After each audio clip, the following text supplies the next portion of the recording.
Can everybody hear me on this? Yeah? Everybody hear me? Okay, before I start, can you all just stand up, please? I'm very aware you've all been sat still for about the last hour and a half, and I don't really want people falling asleep on me. I've been awake since 4 o'clock this morning to come and see you, so if I stay awake, so can you. Okay, everybody feel a little bit more awake?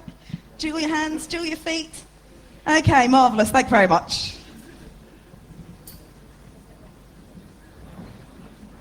Okay, so good morning. Good afternoon even. Thank you very much for coming to listen to me.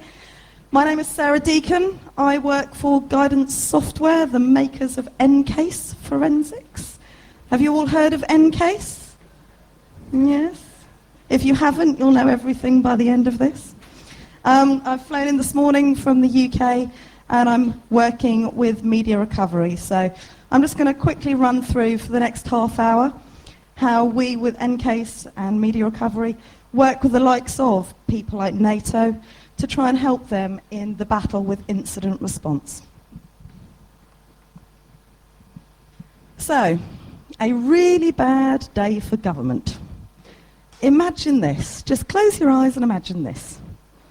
Washington metro station shut down.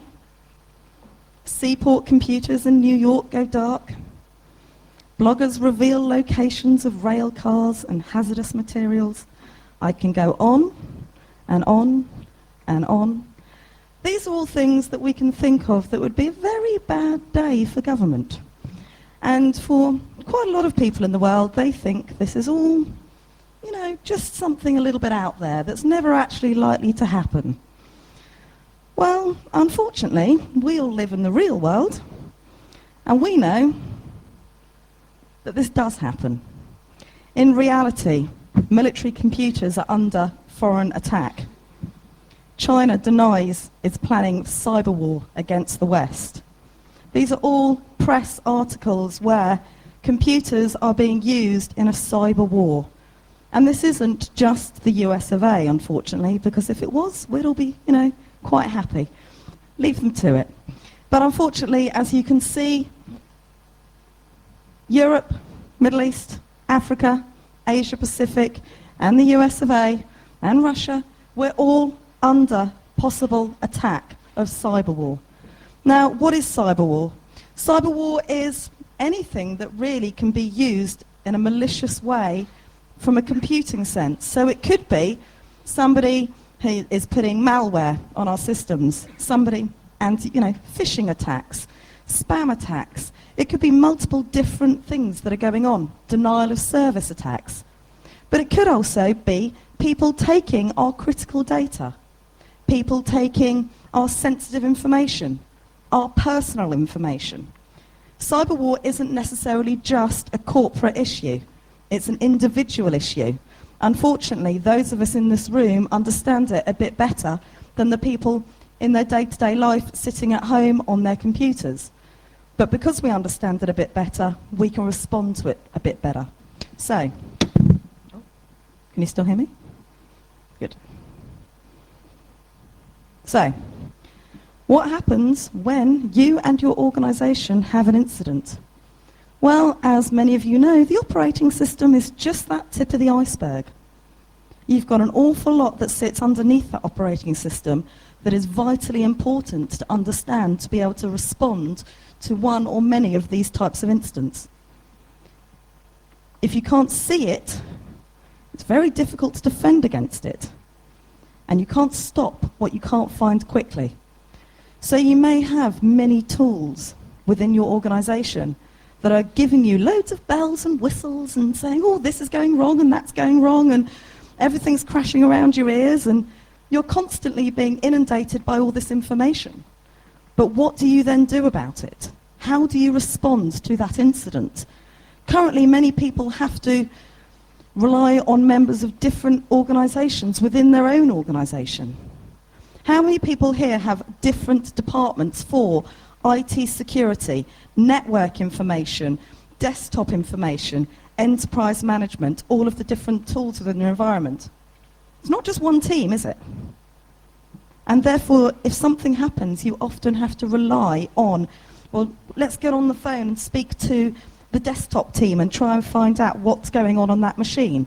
Let's talk to our network guys and find out what's happening in that part of the network. And often, people are out to lunch, or they might be having a coffee, or they might be a little bit poorly that day and not coming to work. And so it can take an awful lot of time to respond to an incident.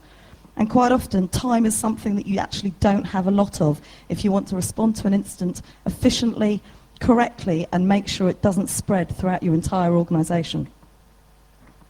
So, what are the critical requirements for incident response? Well, being able to understand all of your endpoints very quickly. Having visibility of all of the machines in your environment. And I'm not talking about just your Windows PCs. We've got Windows PCs, you've probably got Mac OS, you've got Linux, you've got servers, you know, Sun, AIX, HP UX, you name it. You've probably got a great mixture of these endpoints that could be under attack.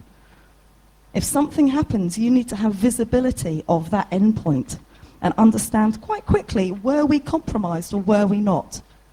And if you actually think how difficult that is in your standard day-to-day role at the moment, with the manual processes and the reliance on other teams to have that endpoint visibility, the timeline to actually respond to an incident increases incident after incident.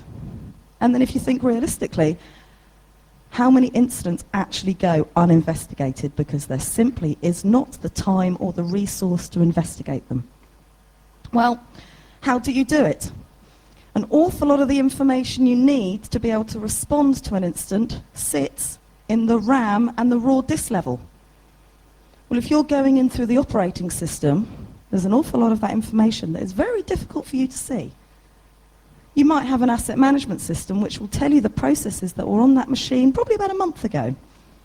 That's not very helpful when you're trying to actually truly understand what's happening in your organisation at this moment in time. When something happens, you want to be able to freeze it in that moment in time. What actually is happening at this moment in time on that endpoint machine? My SIM, or my IDS, or my firewall, or my IPS, or whatever these security tools you have in your organisation has alerted me that that endpoint or those endpoint systems have been under attack of some sort. You need to quickly be able to see, were they compromised? And be able to take a quick click of the fingers. Let's take a quick snapshot of that system at this moment in time to enable me to analyse it and be able to see whether it was actually compromised. Being able to have a look for known footprints of signatures, known bad. We all sort of, roughly know our known good, but how often do you look at your own system and you'll see a process running there and you think, I'm just going to pop to Google because I've got no idea what that process is doing. And you go to Google and the first probably 10 pages say, oh, this could be spam. Or not spam, this could be some kind of, I don't know, malware or phishing or something not particularly nice, some spyware. And you sit there and then you get down to about the 12th one down and says, oh no, that's just something to do with your Dell. And like, oh great, okay. Well, why didn't they name it a little bit nicer so I knew what I was looking for? But being able to have a full list of what's known bad so you can quickly identify those things that have been out there for a while. Viruses, signatures. You hear about a virus comes out. If the antivirus capability was brilliant, there'd be almost no need for the signature version of antiviruses. And unfortunately, it's a very difficult game because as they're writing the signatures to discover the new viruses out there, new viruses are being written. And it's a very difficult process to keep going through, and it can take a lot of time. So being able to quickly see, at the click of a fingers, processes that aren't normally allowed in your environment. Not necessarily known bad, but certainly unknown. Being able to quickly identify those and being able to analyse them, again, can help reduce the time it takes to respond to an incident. And being able to search your entire enterprise for this. So, for example, you analyse a machine and you've found some processes that perhaps you don't recognise, are not part of your normal criteria. Being able to then say, okay, process abc.exe possibly could be bad, but I want to know where else this could be in my organisation. Think about currently how you work and how difficult it would be to try and find that exact process running across your entire enterprise. It would be very time consuming and probably take weeks to be able to find out. So that's the idea of being reactive. Proactive. Workstations and servers. Being able to have a profile of, well, that's what my workstation should look like. And that's what my server should look like. Because we built it, we gave it to the user, we installed what we wanted to be on that system, so therefore this is what my gold build is. This is what my system should be. Being able to build a profile and then very quickly be able to establish any adaptation from that profile and then be able to analyze it. How much could that reduce the investigative time it takes when you have an incident and you have to respond? Being able to get rid of all the things that you know about and just have those 1 or 2 files or processes that are different from the norm. Has anybody in here heard of bit 9? I'm not expecting a massive arms going up. Have any of you heard of the NIST hash database? No? Does everybody in here know what a hash is? I'm just checking you're awake. That was good. Okay, so bit 9 is actually the largest hash database in the world. And it doesn't just hash good, it hashes good, it hashes bad, and it hashes those things in between, with a nice little rating between 0 and 100, so it gives you some kind of idea of possible malware, or possibly not want that in your organisation, but not actually doing something bad. They have over 350 million hashes in there. God, I feel sorry for the poor sod that has to enter them in the database every day. But they're adding millions all the time. So therefore, being able to put your systems against that database and quickly find those things that tell you are known bad, again, you think about how much time it takes to investigate an incident, being able to slam your systems against that and be able to get the information back quickly could really help. Company-sensitive data. How many of you in this in the room work for an organisation that you believe might have data that they don't particularly want to leave the organisation? I would suggest most of you should put your hand up to that one. Even if it's just boardroom notes, you know, things that are discussed at the chief executive level. Or it could be if you work in a, I don't know, in like a pharmaceutical company, it could be really important research. It could just be your marketing plans for the next 12 months. But everybody has data in their organisation that is critical to that organisation, and they do not want it to be leaked. But the problem is once you create data these days, it's not like it used to be where you could lock your critical data in a cabinet out of the way, and when somebody wanted to see it, they went to a room, they wrote in a logbook, they went and read it, and they put it back in, and then they left. It's now, unfortunately, electronic. We all know we can get a document, and then we can click Save As, and we've got our own copy of that document. And we can email it to somebody else, and they can save as, and then they've got a copy of the document. And then suddenly that copy of that document could be anywhere. Because, again, you can rename it to make it more interesting to you, or make it more relevant to you. Being able to understand where your critical data is within your organisation helps you, therefore, understand how to stop that critical data leaving your organisation. And being able to remove that data from places it really shouldn't be, again, can reduce the problem with data theft, data leakage, IP theft, etc. So, why am I standing here talking about all that? Well, guidance software with Encase Enterprise is a global organisation, and one organisation a couple of you in here might have heard of is NATO. Everyone heard of NATO? They're kind of quite big. They're out there helping some wars and other things going on. And you can imagine that they have quite a large estate that they have to look after in 1 or 2, 51 or so countries.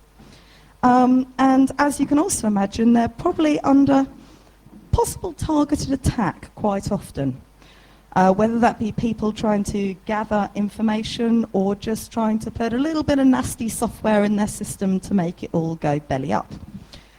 Well, NATO were finding it very difficult to respond to all of the attacks.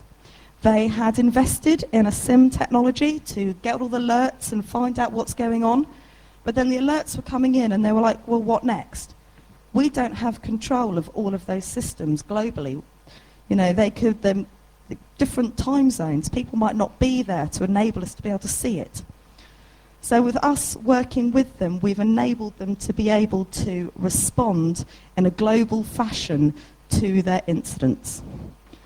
50,000 node global network enables them to be able to centrally get endpoint visibility and understand what is running on an endpoint system at any moment in time they need to.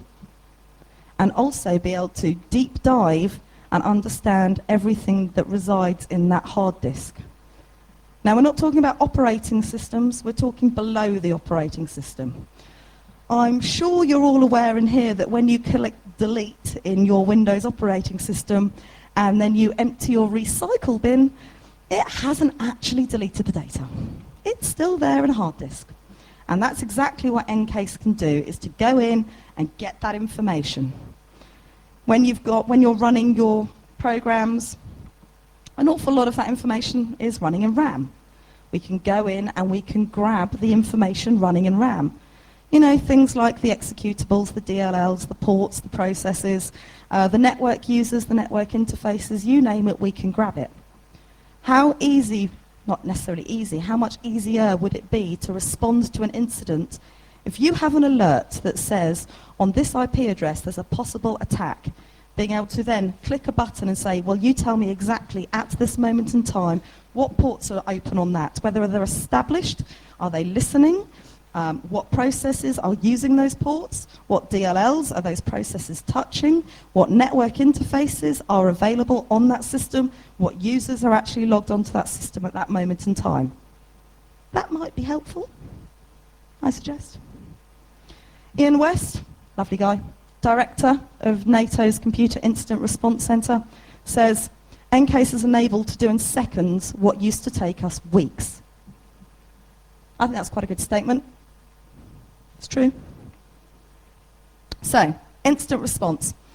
It requires both static and volatile data. So you need to understand what's actually residing on the hard disk and what's running in RAM at that moment in time. Having both of these bits of information enable you to be able to have a better picture of exactly what's happening on that endpoint system, and therefore be able to make the choices as to how you're going to respond to an incident.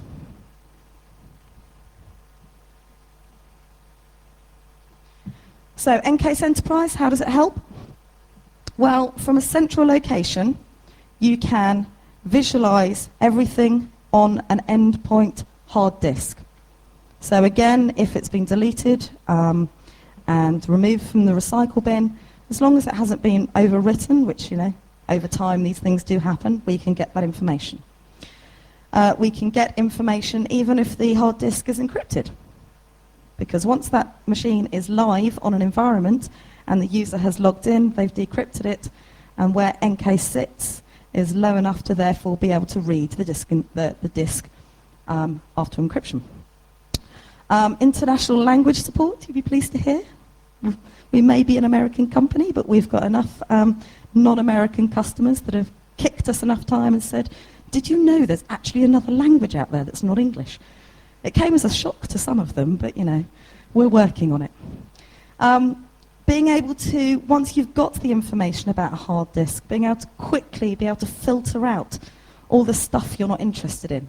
Be able to run conditions, run filters, say, I'm only interested in looking at Word documents, Excel spreadsheets, PDFs, for example. Again, it depends on what you're investigating. And you might say, oh, but somebody could rename a document as a .dll and then you wouldn't find it. Oh, but yes, we will. We do a signature analysis to check that the extension is of the type of the document, and if it's not, we will therefore change it. We won't change the endpoint, but we'll change it in a searchable field, so then when you run conditions and run filters, it will appear as a document. If you want to just see every single picture that's on an endpoint system, we've got a really cool button called the gallery button. You press the button and every single picture on that endpoint system, even if it's been called a DLL, will appear. So again, depending what you're trying to investigate, it could be inappropriate usage in the workplace. You can therefore quickly be able to see that information, which, without a technology to help you, can you imagine wading through someone's operating system to find that? Well, it depends how much time you've got on your hands and whether you're suffering from something called insomnia, i.e. you can't sleep. It might help you. Be able to view deleted files, as I mentioned before, and everything that you view and bring back to your examiner can be stored in what we call a logical evidence file, and that is court admissible and therefore is forensically sound. It's checksummed, MD5'd hash, and everything else you can possibly think of. So even if somebody goes in and performs a bit swap, we'll be able to detect that that has occurred. Oh, it's written in something. Any programmers in the room? Not that anyone's admitting to it anyway. It is written in something called NScript, so if the features and functions that we give you out of the box aren't enough, you can write your own, because we're nice like that. So volatile memory, this is where people get really excited. The idea that you can very quickly see everything running in RAM. Process hidden? We don't care, we can find it. Rootkits appears like everything else. Because of where we sit running on the system, we see everything. We see what port it's running on. We see whether it's established a connection with anything else. We see what DLLs it's working with. We can see the network card it's working with, any users. And when we grab that information, we also hash it. So being able to slam that against a database of hashes, such as Bit9, or it could be the NIST or something else, you can quickly see processes and ports, etc., that aren't very nice, and perhaps you'll want to, get rid of them. Oh yeah, get rid of them. It's all very well having the information there. Woohoo, we found all these nasty things and we don't really want them there. Well, by the click of a button, you can, what we call, remediate. You can get rid of that. You can kill that process, you can wipe it, you can get rid of it. So if you've got to clean up a Trojan or a malware or some kind of horrible attack on your environment, Encase Enterprise will enable you to hash that process, sweep your entire environment, and kill it and forensically wipe it so it completely removes from the hard disk, which is actually what some of our other customers have used it for. As I mentioned before, this is really good for organizations that aren't necessarily all in one location. Do any of you here work for organizations that have more than one office? I'm guessing so. If something happens, the possibility that you might have had to get in your car, if it's local, get on a plane, if it's not, and go and find out what's going on at those endpoints. Time-consuming, costly to the company. If you want a new toy in your department, the fact that you're spending a fortune on travel isn't going to help you. So being able to, from any location, be able to analyze information from offices and locations within your organization enables you to, again, speed up the investigation time. Okay, so we're nearly finished, don't worry. Everyone still awake? Wave your hands in the air, prove it. Thank you. Okay. So, the main benefits: immediate access to remote systems, being able to accurately retrieve information depending on the incident. It could be fraud, it could be malware, it could be personal identifiable information. Being able to remediate security incidents, being able to remove the stuff that you really don't want there on the endpoint. And do that again remotely. You don't have to be sat next to the computer. Being able to do what we call a compromise assessment. Well, I found it in one place and it's bad, let's find out where else it is. So being able to assess your enterprise and understand where it is. And being able to have a positive approach. Isn't it nice to be positive in information security instead of being seen as the bad guys? Positive approach to audit information technology. So, in conclusion, da-di-da-di-da. Incident response can no longer be met with manual efforts and broken processes. Well, they can if you've got a spare month or two per instance. Every machine really does need to be looked at the lowest level to find out what's actually going on that machine. Many things can hide from traditional tools. I like this one. The best defense to zero-day attacks is a scalable response. It doesn't matter what host intrusion prevention system, firewall, access control, IDS, whatever you've got in place.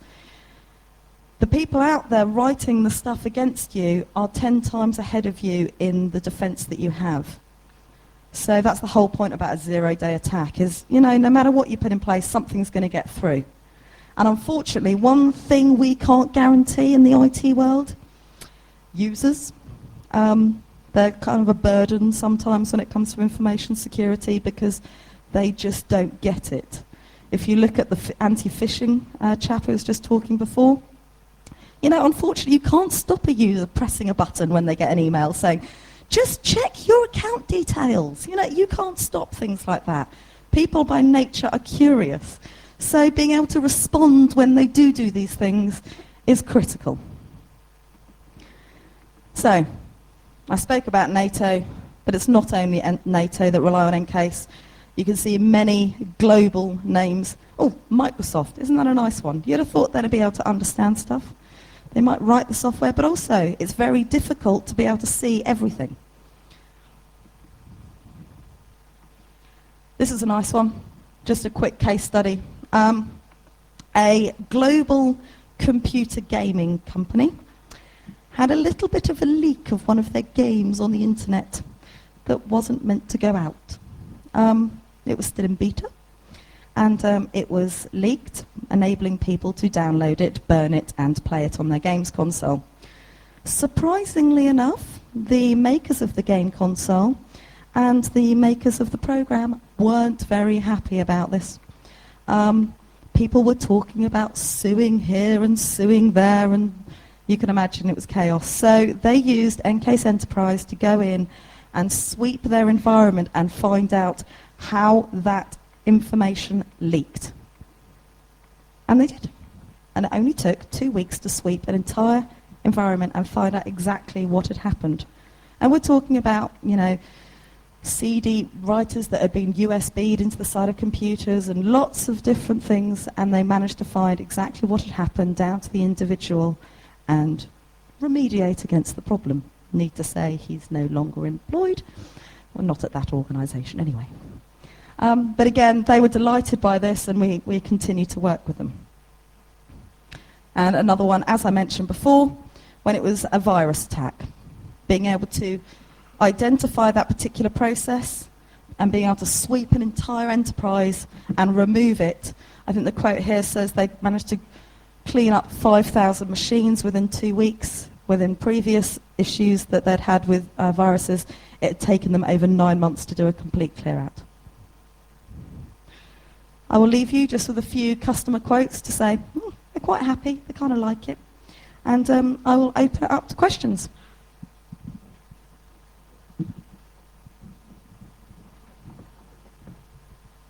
Because I didn't catch it. You told that you can see everything what is going on any computer in the organization. Could you tell it's some kind of tricky software install?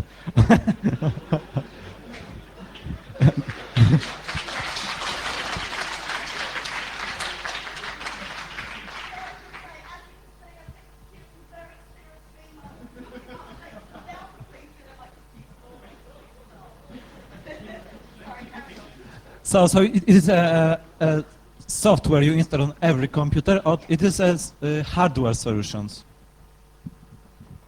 Okay, the architecture of how this works. There is something called a servlet. No, it's not an agent, it's a servlet that has to sit on the endpoint machines. Yes, we support the full range, you know, you name it, Nix, we support it, Windows, Mac, etc. It is a servlet and it sits there quietly, doing nothing, completely dormant, until it's asked to do something. I believe it's only something like 4 files when it's actually installed. It runs on a dedicated port. All communication between that and the examiner is encrypted, 128-bit AES encryption. But yes, it does require an endpoint servlet to be installed. Does that answer your question? Other questions? So how you can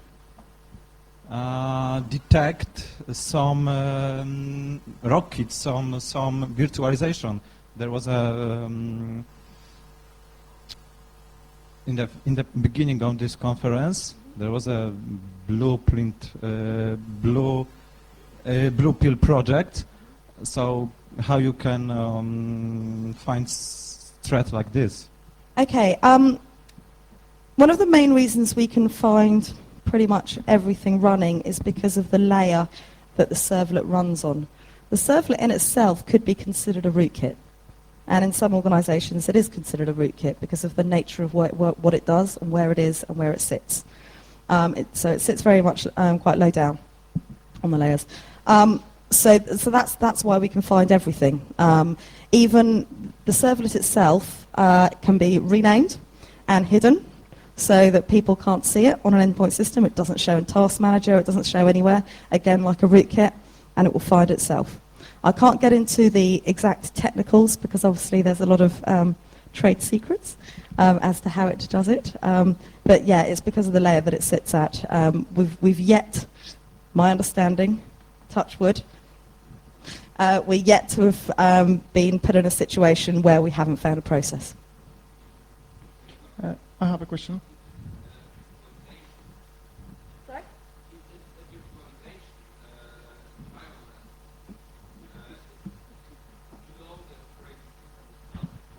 Yes, absolutely. That's where we're sitting. We're not sitting in the operating system. We're your sitting application isn't on top of an operating system. We're below the operating system. So it's your solution is some kind of hypervisor, yes? It's monitoring all operating system activity. It's monitoring everything. It doesn't monitor as such. When you ask it to bring back information, it brings back the information when you ask it. So it's not monitoring as Yes, but such. when you work in a broken system, you cannot trust it. So you have to be before operating system calls, functions, and everything else. Yes. Because when you ask some information about file, and you're working inside operating system, you can get falsified data because the operating system is Absolutely. malfunctioning. We don't work within the operating system. We work below the operating system. And when this it comes, including palm tops and all devices? Sorry? It's also including palm tops, notebooks, and mobile devices? We do have something else called Neutrino, which is a plugin which works with mobile devices and other devices like that. So it will work with those. For mobile devices and other devices that you're asking, it is an extension to what we do, but we do it. And as part of that, we also supply a Faraday cage to ensure that when we're examining a machine, it's not receiving or transmitting any other data that could falsify you what told you're doing. that this application is slipping most of the time. But what you told us that this application most time is slipping. It's in suspend mode, yes? Yes. But it logging everything you're doing in operating system. No, it's not logging No. anything. So when I put some USB pen drive and copy some data, how you can be aware of this Okay, situation? we won't be aware of it in live. However, when you plug in a USB, lots of registry keys and Yes, things like that events are is written. going on. You have lots of temporary files. You have lots of there's a trace of things that you've actually done.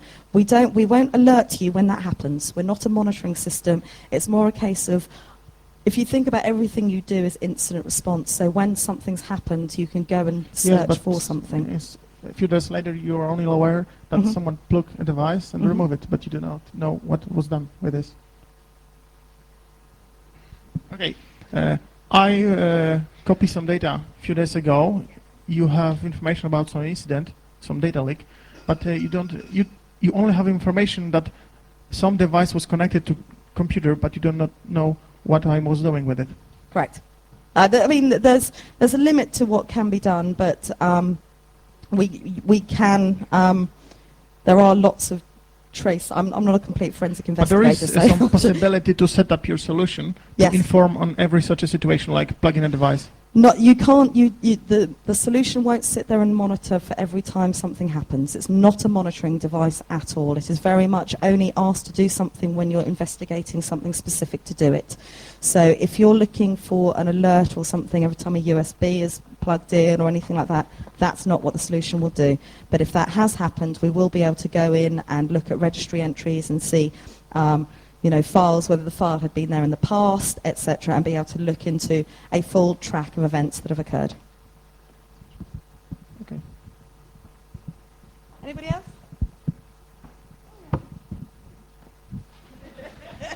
Can you speak loudly?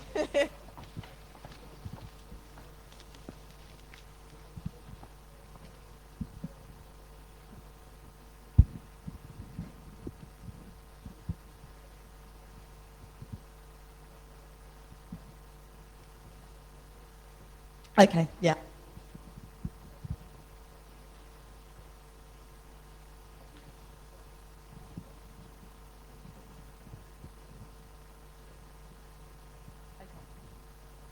Okay, that's a very good question. Thank you. I could have given you that and to ask me. I like it.